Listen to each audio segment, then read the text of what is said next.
Good morning बच्चों। First of all happy Holi to all of you. ठीक है, अब हम स्टार्ट करते हैं। हम लोगों ने स्ट्रक्चर ऑफ फ्लावर पढ़ चुके हैं, male and female reproductive part of the flower पढ़ चुके हैं। आज की जो क्लास है वो लास्ट क्लास है। इसमें जितने भी टर्म्स हैं उसके बारे में डिस्कस करेंगे, साथ के साथ टाइप्स ऑफ पॉलिनेशन और पोस्ट फर्टिलाइजेशन, इन सब के बारे में करते हैं। ठीक है, तो सबसे पहले बात आती है पॉलिनेशन। पॉलिनेशन क्या होता है? Transfer of pollen grain from anther to stigma. हम लोगों ने देखा था ना इस तरीके से स्टिग्मा था, ठीक है, और यहाँ से जो है एंथर थे। ठीक है, तो क्या होता है पॉलिनेशन? जो भी पोलन ग्रेन होते हैं उनका ट्रांसफर होना एंथर से स्टिग्मा पे। ठीक है, अब पॉलिनेशन भी तीन तरीके के होते हैं। सबसे पहला टाइप हो गया, दो तरीके के हैं। सबसे पहले हम देखते हैं सेल्फ पॉलिनेशन और क्रॉस पॉलिनेशन। ठीक है, सेल्फ पॉलिनेशन होता है जब पॉलिनेशन हो रहा है लेकिन एक ही फ्लावर के अंदर हो रहा है, यानी कि बाइसेक्सुअल फ्लावर। ठीक है, एक फ्लावर जिसमें मेल और फीमेल पार्ट है और वो ट्रांसफर कर रहे हैं पोलन ग्रेन को। सेल्फ हो गया, आपस में हो रहा है। क्रॉस पॉलिनेशन होता है जिसमें एक फ्लावर का जो एंथर है वो किसी और दूसरे फ्लावर के एंथर ये स्टिग्मा पर जाकर के पॉलिनेशन करता है, या फिर इसमें कोई इंसेक्ट मदद कर देता है, या फिर बाय विंड बाय वाटर, इस तरीके का पॉलिनेशन हो रहा है, उसे कहेंगे क्रॉस। ठीक है, अब सेल्फ में भी जो आते हैं तो सेल्फ में भी इस तरीके से आते हैं बेटा। सबसे पहले आ जाता है ऑटोगैमी। ऑटोगैमी, ठीक है। सेकंड आ जाता है इसमें ऑटोगैमी, उसके बाद आ जाता है गैक्टोगैमी। गैक्टोगैमी, ठीक है। अब बेटा ऑटोगैमी में भी दो टाइप्स होते हैं, ठीक है, और यहाँ पे आपकी रिवीजन हो जाएगी क्योंकि पहले वाला टॉपिक आएगा। देखो ऑटोगैमी में दो होते हैं, तो मैं इस तरीके से एरो कर देती हूँ। ठीक है, ऑटोगैमी में दो यहाँ पे कर देती हूँ। सबसे पहला होता है चास्मोगैमस। ठीक है, क्या होगा यहाँ पे लिख देती हूँ, चास्मोगैमस। और सेकंड जो होता है इसमें उसका नाम है, सेकंड जो है, ठीक है, उसका नाम है क्लिस्टोगैमस। तो क्लिस्टोगैमस। अब ये होता क्या है? तो देखो आप लोगों को पता है ना, यहाँ पे रूट होती है और ऊपर जो होता है शूट होता है। तो अगर फ्लावर आता है तो या तो यहाँ पर भी होता है फ्लावर, यहाँ पर भी होता है, दोनों केस में फ्लावर होता है कुछ कुछ प्लांट्स में। तो अगर फ्लावर ऊपर की तरफ है और बाइसेक्सुअल है तो वहाँ पे अगर पॉलिनेशन हो रहा है तो क्लिस्टोगैमस पॉलिनेशन आएगा। ठीक है, जिसके एग्जाम्पल कई सारे हैं। लेकिन अगर किसी रूट के अंदर भी कोई फ्लावर है और उसमें पॉलिनेशन हो रहा है तो उसे कहेंगे चास्मोगैमस। ठीक है, अब रूट के अंदर फ्लावर होगा तो वो फ्लावर में नजर तो आएगा क्योंकि वो दबा होगा, तो वो एनक्लोज होगा। ठीक है, एक ऐसा फ्लावर जो बड के अंदर बंद रहता है, यानी कि उसी में मेल है उसी में फीमेल है और आपस में पॉलिनेशन हो रहा है, तो उसे कहते हैं क्लिस्टोगैमस। और यही हमने पिछली क्लास में पढ़ा था कि एक ऐसे प्लांट का नाम बताइए जो पूरी अपनी लाइफ में कभी ओपन नहीं होता। ठीक है, एक ऐसे फ्लावर का नाम बताइए, तो वो था पीस। याद आया ना सबको? गाय मूंगफली। ठीक है, तो इस तरीके की कैटेगरी इसमें आती है। चास्मोगैमस टोटल होते हैं और ये दोनों किसमें आते हैं? ऑटोगैमी। ऑटोगैमी सेल्फ वाला। ठीक है, नेक्स्ट आता है जो सेल्फ नहीं होता। ठीक है, तो गैक्टोगैमी। सब देखो तीन होते हैं जो पॉलिनेशन है ना, तीन तरीके के होते हैं, ऑटोगैमी, दूसरा गैक्टोगैमी और तीसरा हो गया आपका जीनोगैमी। ठीक है, तीनों। अभी होता क्या है, इन अगर हम सेल्फ और क्रॉस की बात नहीं करते तो सिंपल पॉलिनेशन करते हैं। Pollination are of three type, autogamous, geitonogamous, xenogamy. ठीक है, ऑटोगैमी में एक ही फ्लावर के में पॉलिनेशन होना। ठीक है, नेक्स्ट आगे गैक्टोगैमी, एक ही प्लांट में, ठीक है, ये पूरा एक ही प्लांट है, उसका डिफरेंट फ्लावर है। एक फ्लावर यहाँ पर होगा, यहाँ पर भी इस तरीके से होगा। ठीक है, ऐसे बन गया ना, एक फ्लावर यहाँ पर होगा। तो क्या होता है, गैक्टोगैमीज में पॉलिनेशन होता है लेकिन डिफरेंट फ्लावर के एंथर से डिफरेंट फ्लावर के स्टिग्मा पर in a plant. A plant means एक ही प्लांट में अलग अलग फूलों में जो पॉलिनेशन हो रहा है उसे कहेंगे गैक्टोगैमस। एक ही फूल के अंदर पॉलिनेशन हो रहा है उसे कहेंगे ऑटोगैमस। बचा तीसरा, तो तीसरा क्या होगा? पॉलिनेशन हो रहा है लेकिन एक प्लांट से दूसरे प्लांट के फ्लावर में। ठीक है, इस तरीके से समझ सकते हो बेटा कि एक ही फैमिली में अगर पॉलिनेशन हो रहा है ना तो वो हो गया ऑटोगैमी। अगर एक खानदान में पॉलिनेशन हो रहा है, यानी डिफरेंट फ्लावरों में आपस में पॉलिनेशन हो रहा है तो गैक्टोगैमस। और अगर अलग अलग नस्लों में हो रहा है, यानी कि किसी और प्लांट की किसी और स्टेमन से किसी और ओवरी में अगर ट्रांसफर हो रहा है पॉलिनेशन तो वो हो गया जीनोगैमी। ठीक है, ये तीनों समझ आ गए। अब आता है जो पॉलिनेशन कर रहे हैं ना, तो या तो वो अपने आप हो जाता है या फिर उनकी कोई मदद करता है। मदद कैसे? या तो विंड करते हैं या वाटर करते हैं, इंसेक्ट करते हैं। तो इसी को हम देखते हैं। बाय विंड जो है वो कॉमन तरीका है पॉलिनेशन का। विंड के थ्रू जो पॉलिनेशन होता है वो कॉमन होता है, वाटर के थ्रू भी होता है। वाटर भी इस तरीके से होता है कि मैराइन वाला अलग पॉलिनेशन दे रहा है और फ्रेश वाटर वाला अलग तरीके का पॉलिनेशन दे रहा है, ठीक है। लेकिन उससे पहले इंसेक्ट का हम देखते हैं।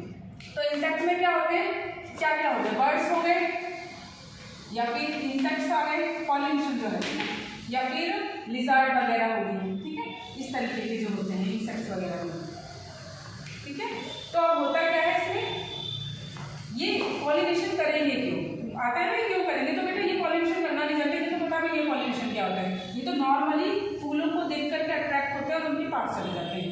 जब उनके पास जाते हैं तो जो फूल होता है ना, जिस तरीके से फूल बना हुआ है और फूल में मेल और फीमेल पार्ट भी है, तो फिर ये अपने आप ही इनके ऊपर बैठते हैं, इनकी स्मेल सुनते हैं, इनका नेक्टर जो होता है रस उसको लेते हैं, इनके कलर्स जो होते हैं फ्लावर के डिफरेंट डिफरेंट कलर उनसे अट्रैक्ट होकर इनके ऊपर बैठते हैं। तो उनके पैरों में ना, क्योंकि एंकर जो होता है थोड़ा स्टिकी होता है, चिपकने वाला होता है, तो उनके पैरों में ही चिपक जाता है और फिर यही बर्ड किसी और फ्लावर में जा रहा है, वहाँ पर बैठ रहा है, तो वहाँ पे क्या पता कि स्टिग्मा पे बैठ गया हो तो स्टिग्मा में पॉलन ग्रेन ड्रॉप हो जाते हैं। तो इस तरीके से क्रॉस पॉलिनेशन होता है, ठीक है। तो समझ आ गया बर्ड का कैसे हो गया, इंसेक्ट का और लिजार्ड का कैसे हो गया।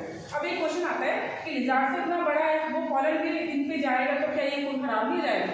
तो बेटा एक और यहाँ से एक क्वेश्चन और आता है कि जैसे लिजार्ड टाइप्स के जो होते हैं ना, कि बर्ड होते हैं तो बहुत बड़े, ये सिर्फ दो ही तरीके नहीं है जिनसे फूलों के पास जाते हैं। एक तो हो गया कलरफुल का, दूसरा हो गया नेक्टर, चलो स्मेल भी हो गया।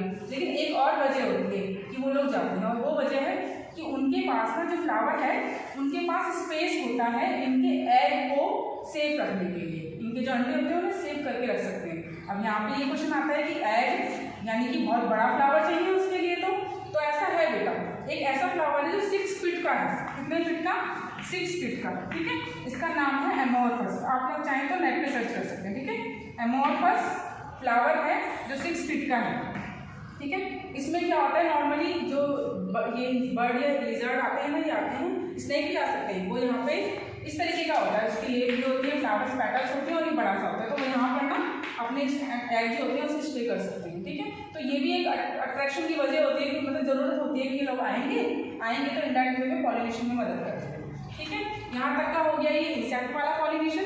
नेक्स्ट है बाय विंड और बाय वाटर। तो बाय विंड जो होते हैं, मैंने अभी बताया था, विंड जो होता है वो कॉमन होता है, ठीक है। अब इसके कॉमन का एग्जाम्पल जो होता है ना, वो होता है कॉर्न। भुट्टा देखा है ना आप लोगों ने, तो जो कॉर्न होते हैं ना, जो कॉर्न पूरा बनता है, उनमें जो पॉलिनेशन हुआ होता है वो विंड पॉलिनेशन होता है, ठीक है। क्योंकि जो कॉर्न होता है ना वो इस तरीके से होता है और ऐसे रेशे रेशे होते हैं, इस तरीके से होता है ना सारा रेशे रेशे, और फिर यहीं पे कॉर्न इकट्ठे हो जाते हैं, बन जाते हैं। तो ये रेशे रेशे ही विंड आती है, विंड आपस में पॉलिनेशन करवा देती है इन पर, और फिर यहाँ से ये फ्रूट डेवलप हो जाता है, ठीक है। ये समझ आ गया। नेक्स्ट है वाटर।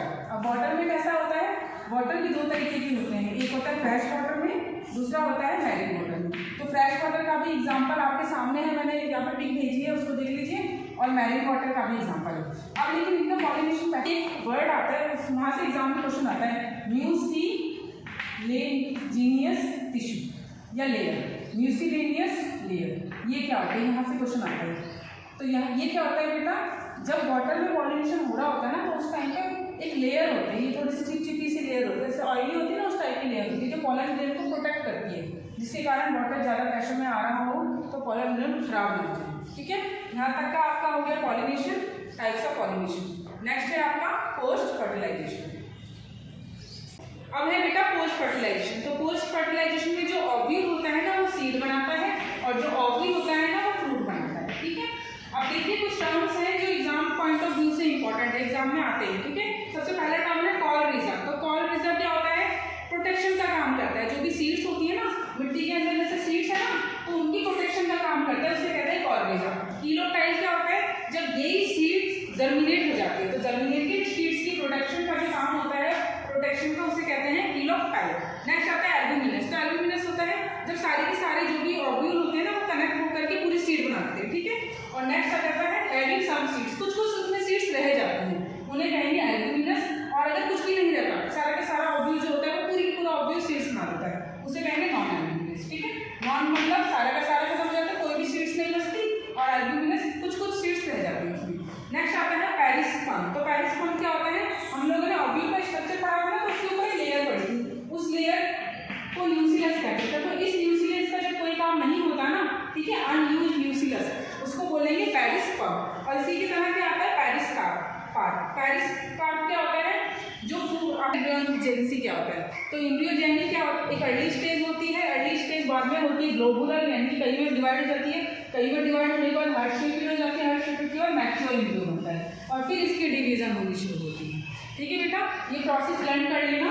एक और इम्पॉर्टेंट और इंटरेस्टिंग फैक्ट्स है, दो ऐसे प्लांट हैं जिनकी सीड्स ना बहुत ज़्यादा टाइम तक रहती है, और एक तो हम लोगों को पता है हमारा इंडिया का है ग्रेट पाम, ठीक है, जिसे खजूर कहते हैं ना, उसकी सीड्स जो है 2000 साल तक रह सकती है। एक और था जिसके बारे में हमें पता नहीं था, वो आर्कटिक जो एरिया है उस टाइम उधर था और सेडिमेंट में से निकला था, मतलब वो बहुत साल पुराना था। कितना पुराना? लगभग 10,000 साल पुराना। और 1966 में ये जर्मिनेट हुआ था सीड्स। जब जर्मिनेट हुआ फिर कुछ इसमें थोड़ा काम नहीं हुआ, लेकिन ये जिंदा रही। ठीक है, उसके बाद इसमें लेयरिंग आ गई, पूरे पहाड़ बन गए। उसके बाद अब जाकर के 2004 में जब हमने देखा ना अंटार्कटिका, तब हमें पता चला कि हाँ ये लैपाइन सीड जो है 10 साल पुरानी सीड्स, और अभी भी ये प्रोटीन के लिए काफ़ी इंपॉर्टेंट है। वैसे जो डेट पाम है वो हमारी इन्फेक्शन वगैरह में मदद करता है। ठीक है, आज के लिए बेटा इतना ही है। नेक्स्ट क्लास में हम नया चैप्टर नया टॉपिक के साथ स्टार्ट करेंगे। And thank you very much, happy Holi in advance.